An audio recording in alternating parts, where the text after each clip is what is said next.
Hey guys, how are you today? I am so glad you're here. I'm Angela Block from angelablock.com, author of Redesign and interior designer with over 20 years of experience. So today I'm going to show you how to make a beaded chain necklace, not to wear, but to give texture to some of your table arrangements. So I got inspired. I was like, I really want one of these beaded chains, but I don't want to spend the money on them. They're quite expensive. And I had this clay kicking around. My daughter had it and she didn't want it anymore. And it's fast drying clay. You don't have to bake it, though you could use a baking clay as well, I'm pretty sure. Let me know if you tried the baking clay and if this still worked for you. But I thought, well, I made a Valentine's garland with some hearts on it and it worked out so good. Last year for Christmas, I made some star ornaments out of baking clay and put those on my tree. I'm like, this is just so simple. Why not try and do that? Love the texture it creates. I love the imperfectness it is, if that's a word. So it was use a heart-shaped cookie cutter, poked a hole with my straw and strung the string through it. Again, you could measure out how evenly spaced your hearts are. I tied them on so they wouldn't shift around when I hung them, but I didn't want them perfect again, so I just randomly threw them on there.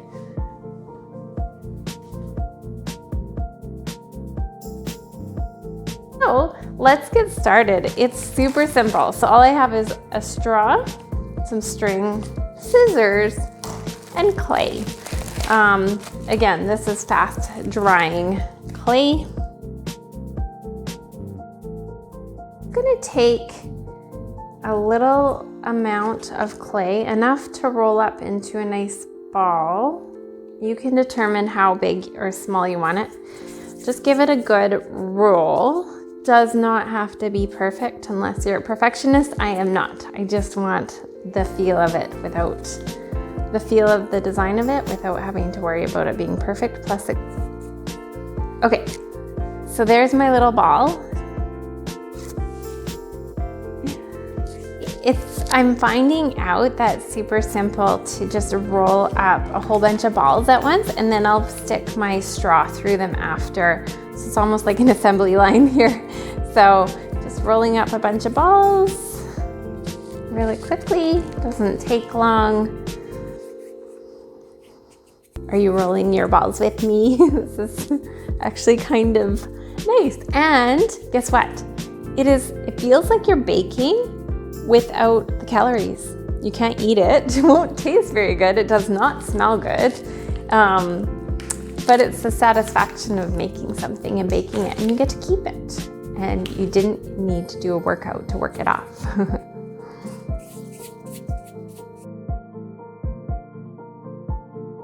And then step 2, I'm gonna put the straw right through it, straight through it there, like a bead. And then I'm left with a little bit of,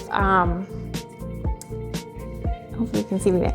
I'm left with a little bit of clay on the end, so I'm pulling that out so it doesn't pop back into my bead. Putting that aside.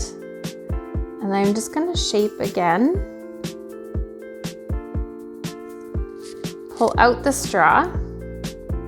To remold it, make sure that there's enough room to put a string through that bead, which I believe there is. If you need to go back and make it bigger, you can reshape it. Again, so just cleaning it up a little bit, making it easy to put the string through, and then setting it aside.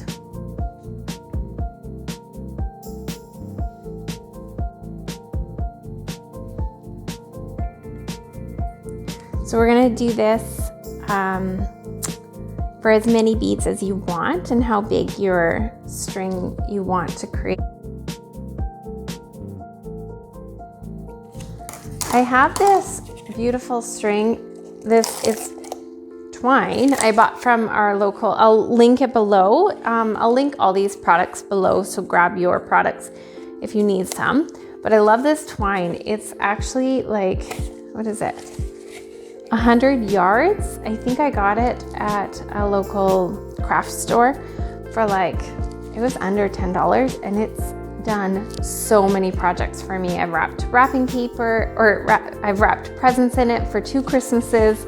I have used it for multiple projects, and it's still going. I love it. So, but you can use whatever twine you want, whatever color suits your style in your home decor. I just have this kicking around, so I'm just going to use this color. Poking this string through the bead. This one was easy because it's almost dry. So keep trying. There we go. Super simple. There it goes. Oh, that one went easy.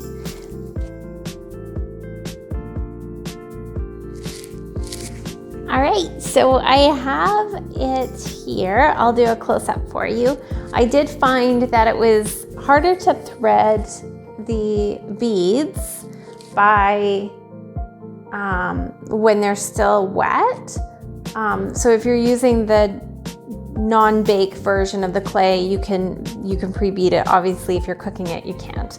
But I liked pre-beading it because then if I had any holes that were kind of too small to get the thread through, or the twine through, then I could fix the holes to be big enough and easy enough to put them through. The bonus part is if you don't like your string later on because you change a color or whatever, you can always pull them off and put them on a whole new string. I did 1, 2, 3, 4, 5, 6, 7, 8, 9, 10, 11, 12, 13, 14, 15, 16, 17, 18, 19, 20, 21. So I did 21 beads, and that's about how much clay I had left over. But you can, again, you can decide how big or how small you want it. So, yeah.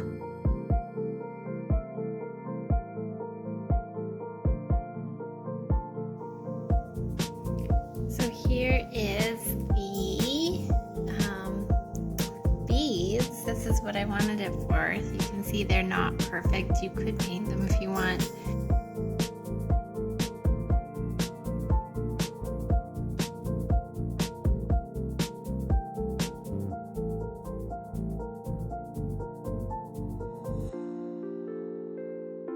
I just doubled up a bit of that string and then knotted it and cut the ends.